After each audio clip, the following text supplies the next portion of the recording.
Ladies and gentlemen, I am Ming-Hsueh, and I am from Taiwan, currently working as a researcher at the National Academy for Educational Research. The research I will explain to you today is the learning portfolio of Taiwanese high school students and its impact on university admissions. This is where I work. Welcome to Taiwan. Before 2021, there were three main paths for student admission to Taiwanese universities. I. The STAR Plan.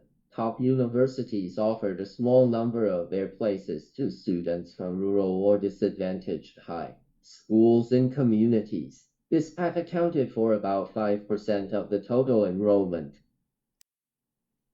I.e. Applying for admission. Students who had passed the General Scholastic Ability Test held every January and satisfied the STAR large set by each university department could participate in the interviews with their application materials that demonstrated their abilities and could be admitted to the departments after passing the interviews. This type of admission accounted for about 60% of the total enrollment.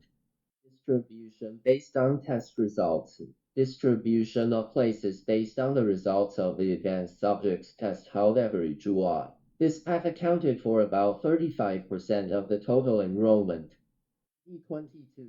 The biggest change in the admission approaches is that the application materials used in the application are replaced by the learning portfolios. Application materials are mainly the materials prepared just before participating in the university interviews. Learning portfolios are uploaded regularly every semester. These include course records, course results, and multiple performances. Two purposes to this change.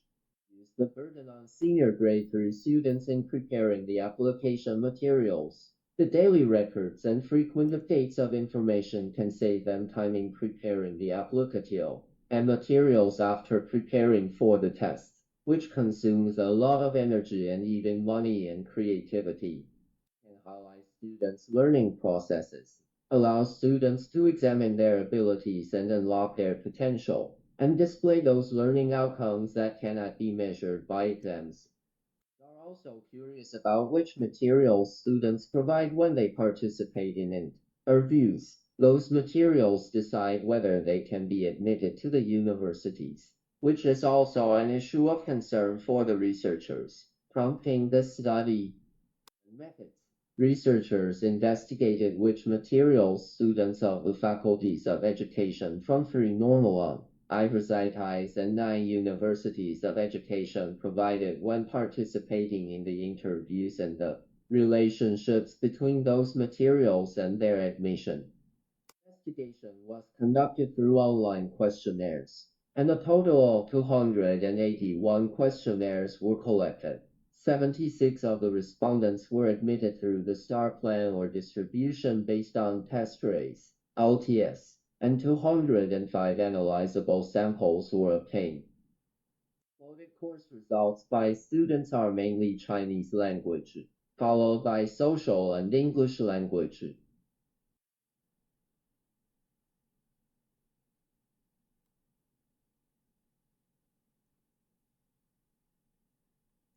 Social and English literature learning achievements. What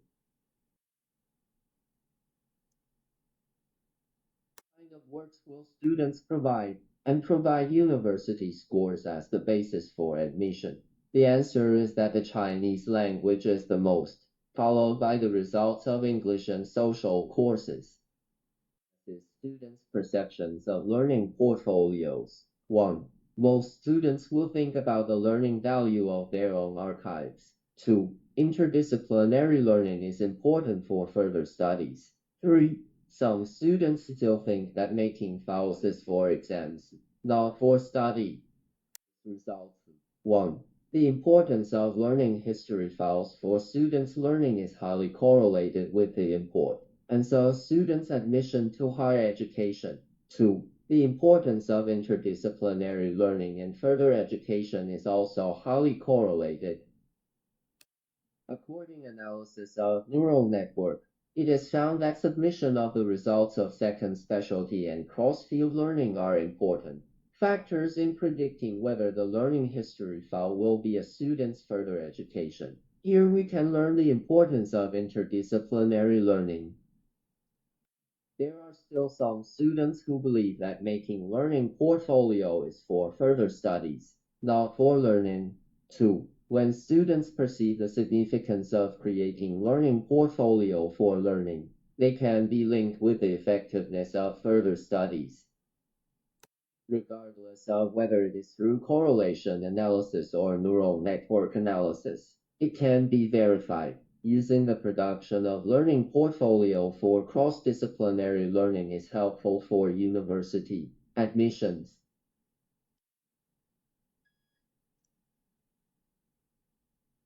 For listening, welcome to Contact Me.